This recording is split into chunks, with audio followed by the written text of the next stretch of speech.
Gálatas, capítulo 2. 14 anos depois, subi novamente a Jerusalém, dessa vez com Barnabé, levando também Tito comigo. Fui para lá por causa de uma revelação e expus diante deles o evangelho que prego entre os gentios, fazendo, porém, em particular aos que pareciam mais influentes, para não correr ou ter corrido em vão. Mas nem mesmo Tito, que estava comigo, foi obrigado a circuncidar-se, apesar de ser grego. Essa questão foi levantada porque alguns falsos irmãos infiltraram-se em nosso meio para espionar a liberdade que temos em Cristo Jesus e nos reduzir à escravidão.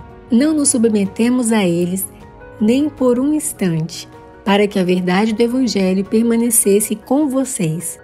Quanto aos que pareciam influentes, o que eram então não faz diferença para mim.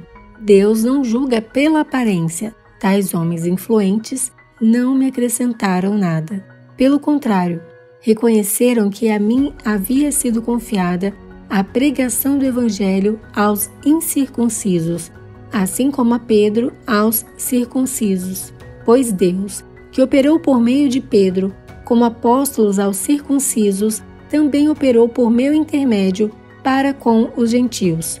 Reconhecendo a graça que me fora concedida, Tiago, Pedro e João, tidos como colunas, estenderam a mão direita a mim e a Barnabé em sinal de comunhão. Eles concordaram em que devíamos nos dirigir aos gentios e eles aos circuncisos. Somente pediram que nos lembrássemos dos pobres, o que me esforcei por fazer. Quando, porém, Pedro veio a Antioquia, enfrentei-o face a face por sua atitude condenável. Pois, antes de chegarem alguns da parte de Tiago, ele comia com os gentios. Quando, porém, eles chegaram, afastou-se e separou-se dos gentios, temendo os que eram da circuncisão. Os demais judeus também se uniram a ele nessa hipocrisia, de modo que até Barnabé se deixou levar. Quando vi que não estavam andando de acordo com a verdade do Evangelho, declarei a Pedro, diante de todos: você é judeu, mas vive como gentil e não como judeu.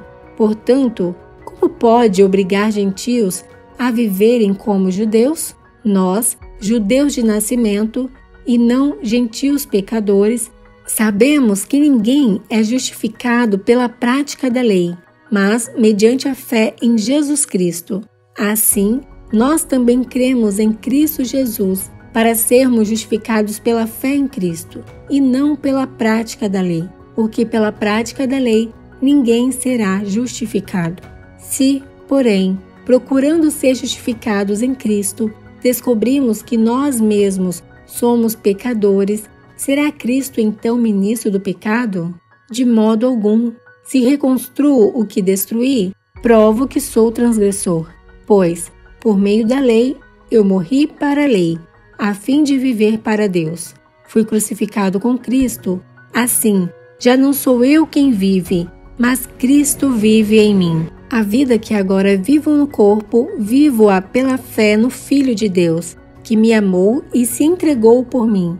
Não anulo a graça de Deus, pois, se a justiça vem pela lei, Cristo morreu inutilmente.